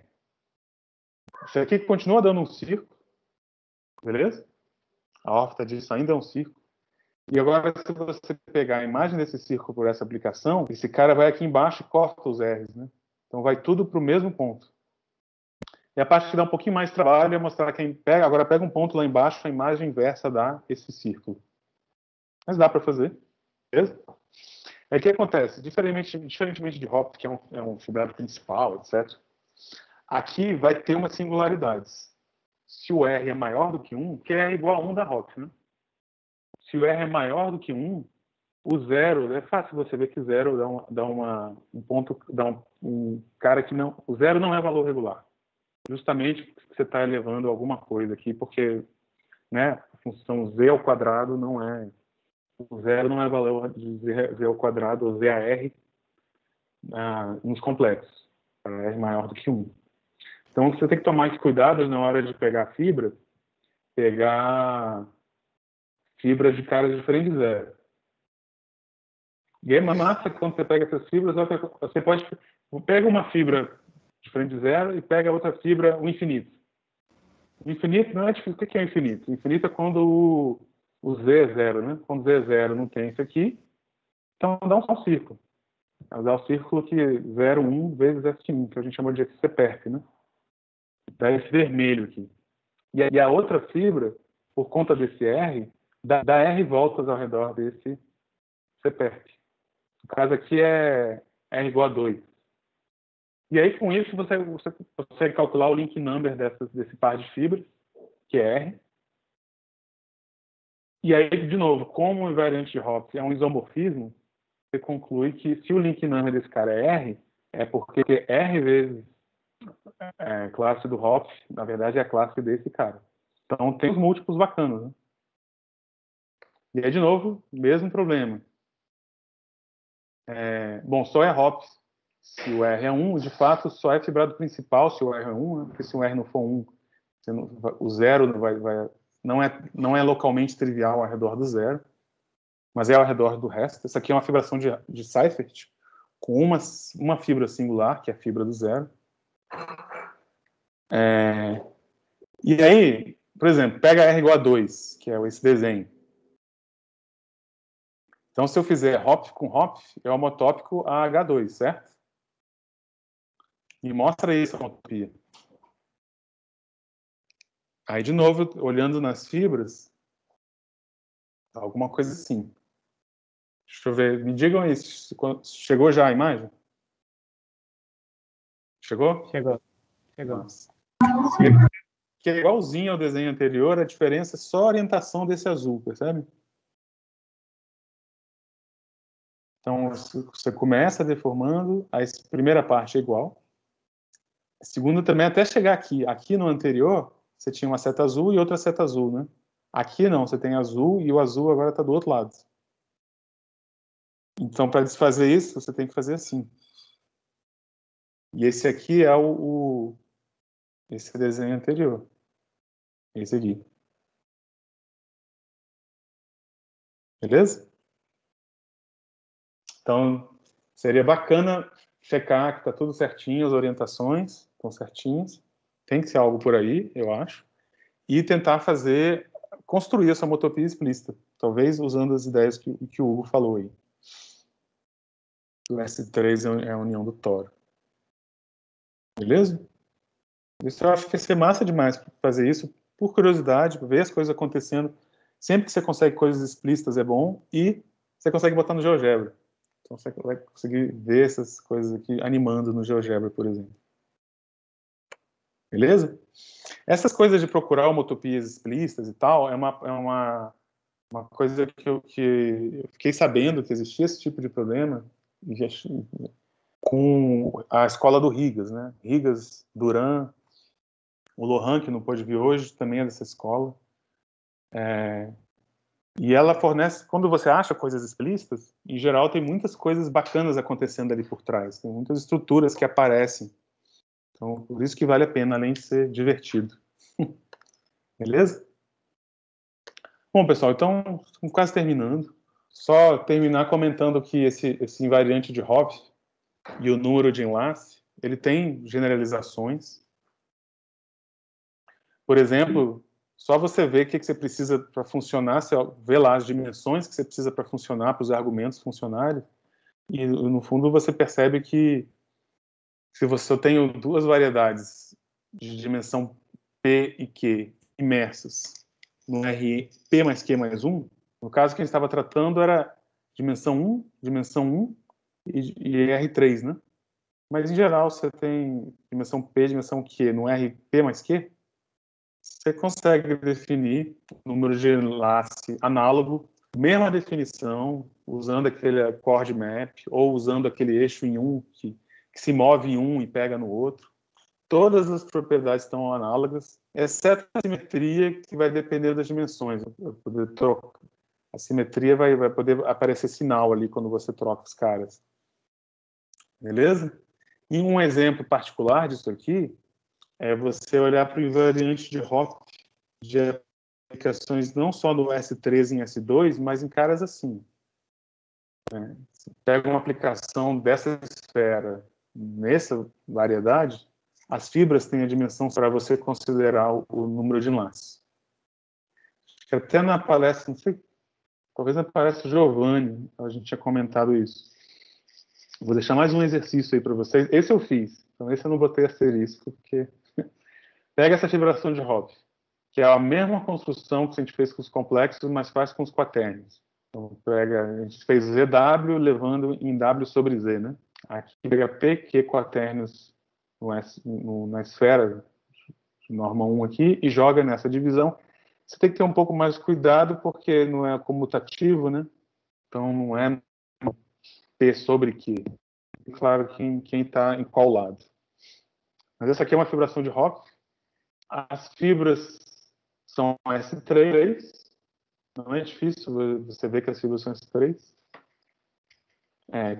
São quaternos unitários.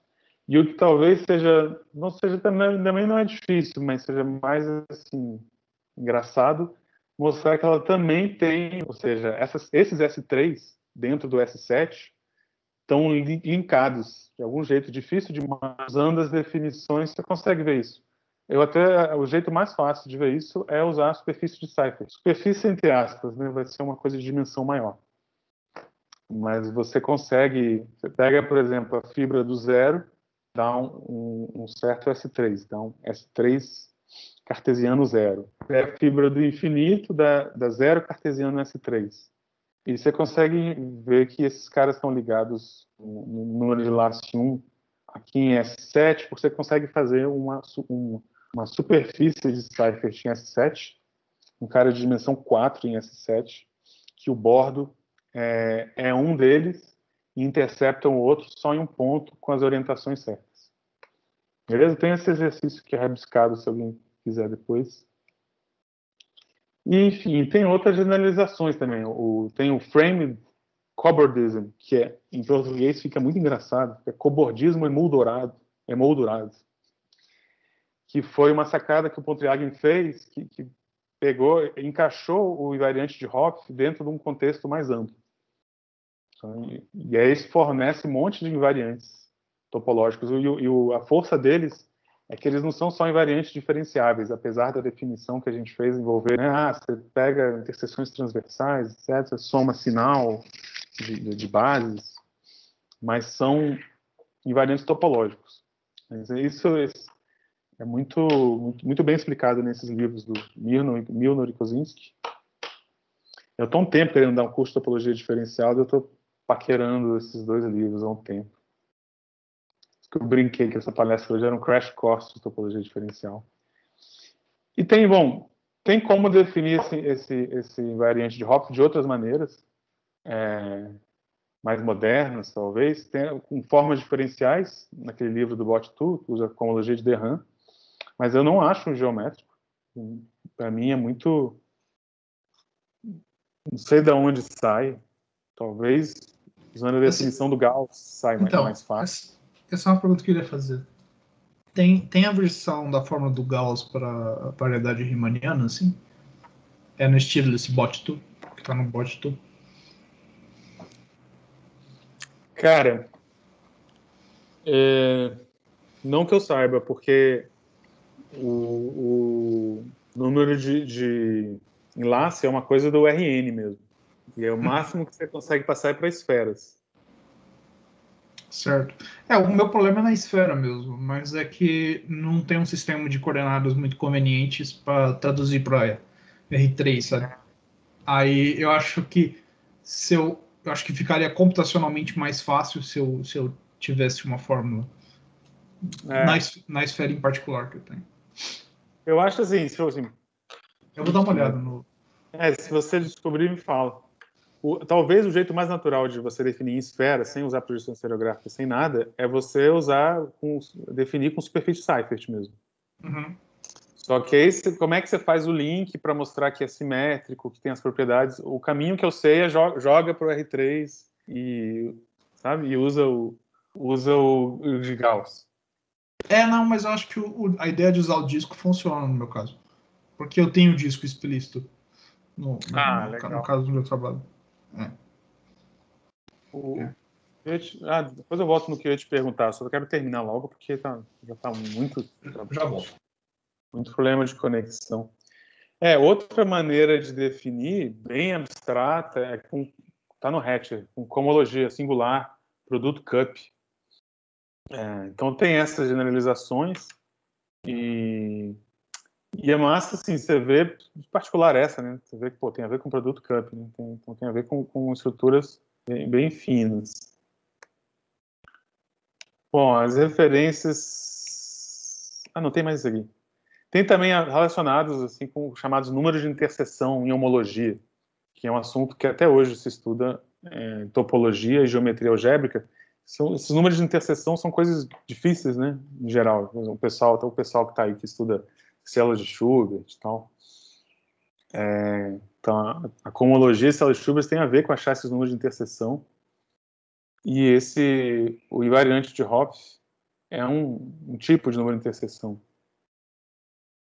Eu não diria que é o primeiro, porque o primeiro é o número de rotação. Mas é um número de interseção que nem a figuração de Hopf, né? Não trivial, mas simples o suficiente para entender geometricamente. Bom, as referências são essas aqui, quanto à ordem cronológica. Tem esse artigo bacana que conta um pouco da história do link number, das relações com o eletromagnetismo e tal. O Hatcher. Tem um artigo do Samelso, que foi o artigo principal da dissertação do Giovanni. Tem os livros do Milner e Kosinski e do Bott, que eu comentei. E não poderia deixar de falar, só para fazer propaganda mesmo, dessas palestras do Zeeman, porque eu não sei se todo mundo aqui conhece.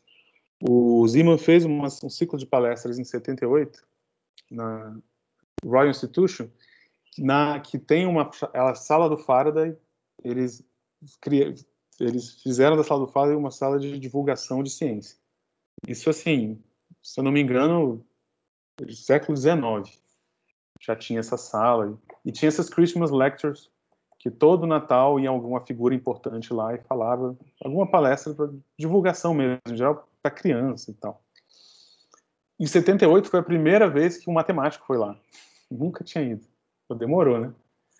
E foi logo o Zeeman. E ele fez um ciclo de acho que umas 6 palestras sensacionais. Assim. A plateia, a maioria é criança. E ele fala de conceitos assim de número de ligação de nós, fala de ondas, é sensacional. Então essa ideia de fazer essa palestra com essas figuras também muito inspirada nessas palestras do Zeeman. Você acha na internet, é fácil de achar, recomendo. Ele tenta traduzir essa ideia de pegar conceitos matemáticos avançados e traduzir em figuras. Beleza? Valeu pela paciência, pessoal. Obrigado. Quem quiser perguntar mais coisas, eu tenho perguntas para fazer, mas já fiz demais. Valeu.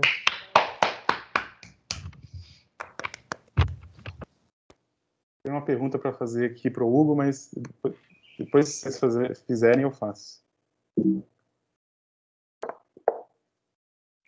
Na verdade, as dúvidas que eu cheguei a ter, você meio que já respondia nas coisas seguintes, então... Porra. Eu só fiquei, assim, meio confuso quando você definiu o link number, porque, assim, quando você define aquele vetor lá, ele pode ir andando, aí ele vai batendo, assim, nas coisas Essa é a ideia. Essa é a ideia. Quer ver? Deixa eu ver se eu acho aqui. Porque, a princípio, não é um vetor que bate o número certo de vezes. Você tem que ir variando ele mesmo assim, não é isso? É um eixo, na verdade. Tá bom. Não, ok. Agora faz. E assim, quando você define, não está nada claro que não vai bater, tipo, tangenciando a curva, que aí ia cagar tudo, né? Uhum. E também não é claro que bate só um número finito de vezes e você consegue somar. Isso tudo sai... Tá aqui, é isso aqui, né? Sim. Você vai andando aqui, ó. Por isso que tem esse R+, acho que eu não chamei a atenção desse R+. Você fixa um V, é o mesmo V para todos. Uhum. Para mostrar que as interseções são transversais, não tangenciais, e que só acontecem um número finito de vezes, para isso aqui está bem definido, você tem que usar essas ferramentas de transversalidade. De topologia diferencial. Tá.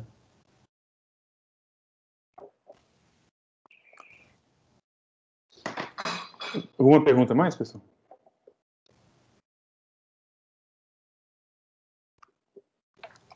Posso perguntar para o Hugo? Fica à vontade, eu acho. Se eu vou ficar à vontade. Não sei. Que eu pulei para... Coisa, o palestrante está perguntando pro... Eu fiz isso aqui para chegar mais rápido, mas, enfim, eu pulei esse exemplo. Porque a gente já viu os múltiplos, né? Mas tem outros múltiplos interessantes que são esse aqui, que, aliás, foi o primeiro que eu imaginei. Uhum. Que é, sabe, pegar RS coprimos e tal. E você pega o de cima elevado a R, de baixo elevado a S. De novo, as fibras são círculos. Aí a brincadeira é parecida com a anterior. Você faz uma ação do S1, que eleva a R aqui, eleva a S aqui. E essa história de ser coprimos é basicamente para essa ação ser livre. Né? Uhum. E aí você vê que esses caras caem no mesmo ponto, aí com um pouco mais de trabalho você mostra que as fibras são esses caras. Mas aí a diferença desse cara, por exemplo, que a gente tinha visto antes, que agora você tem dois pontos que são pontos que não são regulares. O zero e o infinito. O zero por causa daquilo, né? Porque o Z elevado a R, o zero não é valor regular. O infinito, porque o infinito, como é que você olha? Você inverte, né? Aí, no infinito, isso aqui funciona como Z elevado a S. E, de novo, Z elevado a S não é regular no zero, logo isso aqui também não é regular no infinito. Beleza? Uhum. Ainda assim, esses círculos são muito legais. Esses círculos são aqueles famosos RS toros. Foi mal. RS nós. Beleza? Olha só para o vermelho. O vermelho é aquele laço do trevo. Né? Então, imagem inversa de valor regular vai dar esses laços de trevo. E aí, o que eu queria... sim, é meio que intuitivo, mas eu não consigo um argumento rigoroso para provar que o número de enlace desses caras... Então, nesse exemplo eu consigo, eu vou lá e conto. Você consegue contar, por exemplo, esse exemplo aqui é 3, 2. O R é 3 e o S é 2. Tá? Aí você conta e tal, você vê que o número de enlace é 6. E eu já vi em outros lugares dizer que enfim, não vi no Stack Overflow, mas não vi argumento dizer que o número de enlace desses dois caras, em geral, é R vezes S. A minha pergunta é isso. Porque o argumento que eu já vi o cara falando é o seguinte, um argumento até bonito, que ele olha para as fibras singulares, essa fibra singular é um círculo, essa fibra singular é um círculo. E aí o número de enlace, ele diz que é quantas vezes cada uma dessas curvas dá volta em cima de cada uma das fibras singulares. Uhum. Mas, assim, Tá, intuitivo, mas assim, eu não sei trabalhar com fibras singulares, eu só sei trabalhar com fibras regulares. Esse é meio que tipo um argumento que se usa em variedades Seifert, né? Tipo, o que acontece é que quando você está no caso singular, por exemplo, o ciclo vermelho ele vai colapsar em 1 e vai dar 3 voltas em cima de si mesmo, né? Isso. E aí o que você vai fazer? Você vai pegar um ponto na base, que é sobre o qual esse círculo singular tá, e meio que você vai ter que fazer uma vizinhança tubular dele. E o que vai acontecer é que quando você pega pontos fora dessa vizinhança tubular, o que você vai fazer? Você pega esse ponto singular na base, você pega um disco pequeno, aí você vai ter a pré-imagem, aí você vai ter um toro em cima, em essência. Uhum. E meio que, tipo, esse círculo vermelho, ele vai dar 3 voltas em cima dele e ele vai ser, tipo, o centro do toro. E fora desse centro, esses 3 círculos, eles se abrem, assim. Tem esse argumento para variedades de Seifert, quando você tem uma ação de S1 Ah, legal. Qual que é a ideia? Tipo, sempre que você tem uma variedade fibrada por círculos, você consegue associar uma ação de S1, se não me falha a memória. E aí tem, tipo assim, no livro da Aldan, por exemplo, ela faz isso. Ela consegue fazer esse argumento de vizinhança tubular usando um argumento de geometria riemanniana. E aí você consegue fazer esse argumento em torno da fibra singular. Ah, isso eu preciso ver. Essa é a ideia. Mas a intuição que você tem é, tipo, perfeita. Assim, no caso singular, você vai ter 3 círculos sobre si mesmo, né? E o azul vai se intersectar 3 vezes nesse cara. Então dá 6, assim. No caso geral... Depois você me passa lá no grupo essa referência? Passo. Eu queria ver. Isso é uma coisa que realmente eu tive dificuldade de achar e não saber o que fazer com essas fibras singulares. Então, inclusive, eu estou terminando de escrever um artigo sobre fibrados de círculo sobre o Upfolds, porque eu precisei dessas técnicas assim e não tinha referência também. Aí eu meio que... Eu vou ter que sair agora. Mas... Tá. Valeu. Tchau. Obrigado. Eu vou te passar o livro da Aldan. Tá. Pô, legal. Depois, quando você tiver pronto esse artigo, passa também. Eu passo também. Porque, tipo, não tem muita referência dessas coisas. Pois é, eu procurei. A melhor referência que eu achei é o livro da Aldan, mas ela supõe que existe uma ação de S1 na variedade de cima. O que dá para apoio, eu acho. Acho que a ação de S1 aí...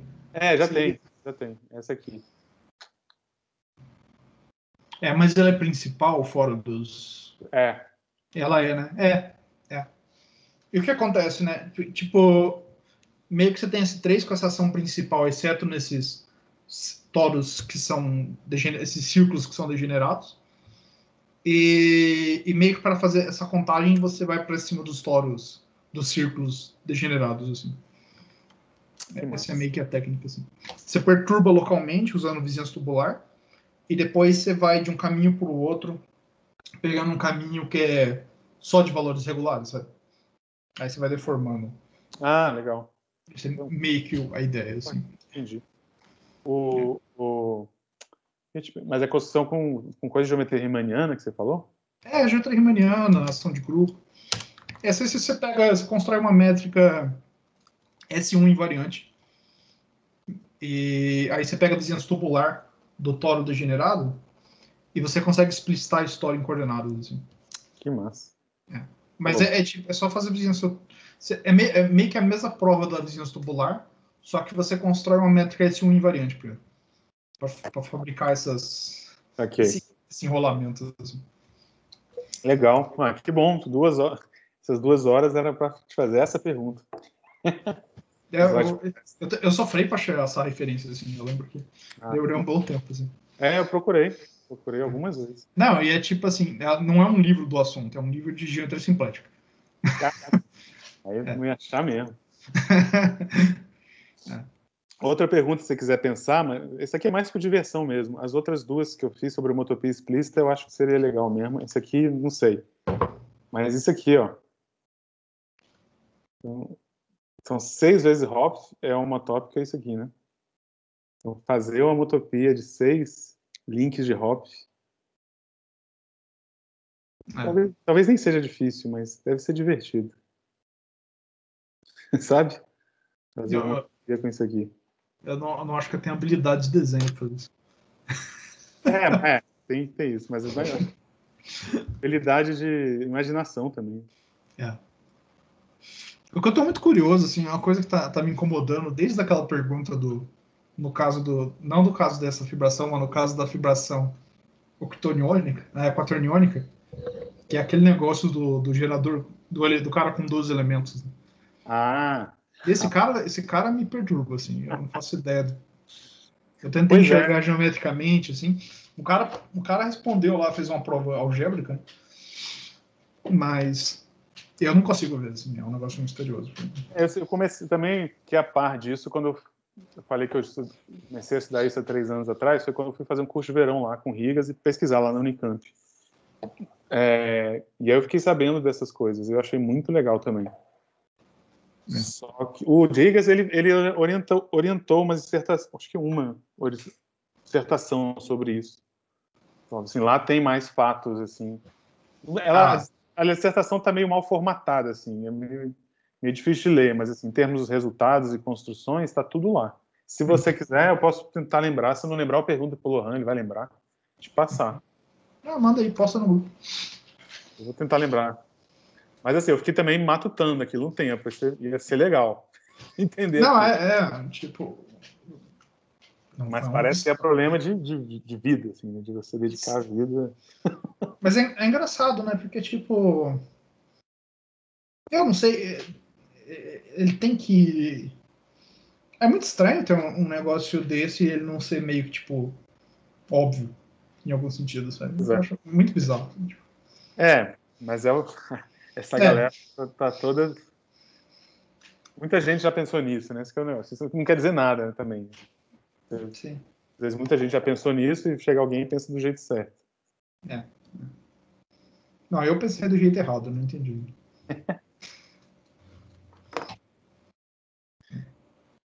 Beleza? Então, Maravilha. valeu pela presença, pessoal. Falou, pessoal. Tchau, tchau. Obrigadão, Hugo. Valeu, Ricardo. Valeu, Júlio. Vou parar de gravar aqui. Valeu, tchau. Valeu, Giovanni.